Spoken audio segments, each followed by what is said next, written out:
यदि UK apply गरिरहनु भएको छ भने you should be aware of SOP भने चाहिँ के statement of propose.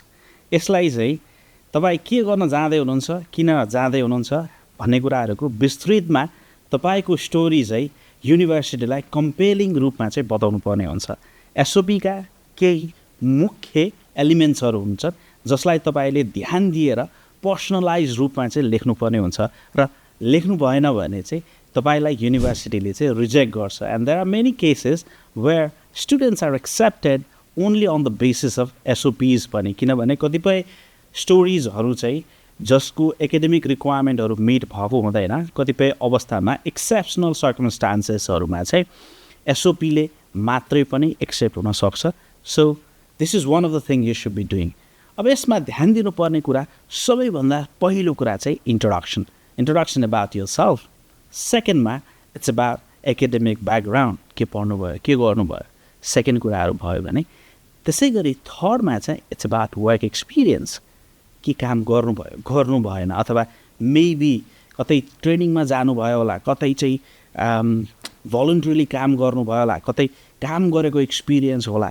You need to connect that. त्यसै गरी युके चाहिँ अब किन पढ्न आउनु खोज्नुभयो, अरू डेस्टिनेसन्सहरू पनि थिए, किन बेलायत नै। त्यसपछि आउँछ particular university. There are hundreds of universities here in the UK, तर किन त्यो पर्टिकुलर युनिभर्सिटी चाहिँ चुज गर्नुभयो।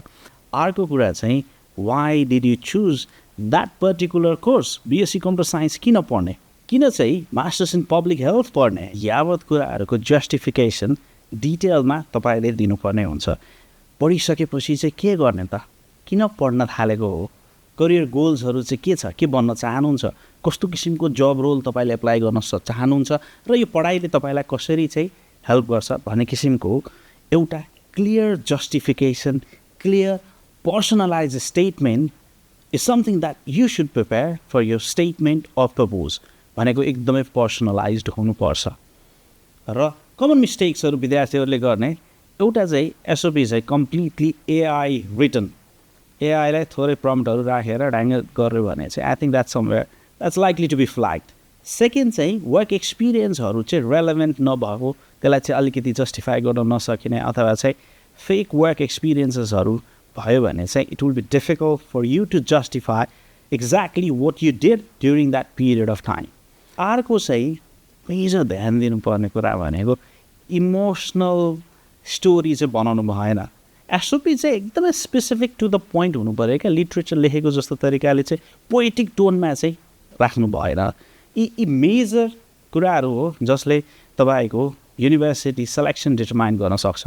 You should right your SOP। यदि आफ्नो SOP आफै लेख्न सक्नुहुन्न भने I can doubt about your intention of coming here in the UK and studying।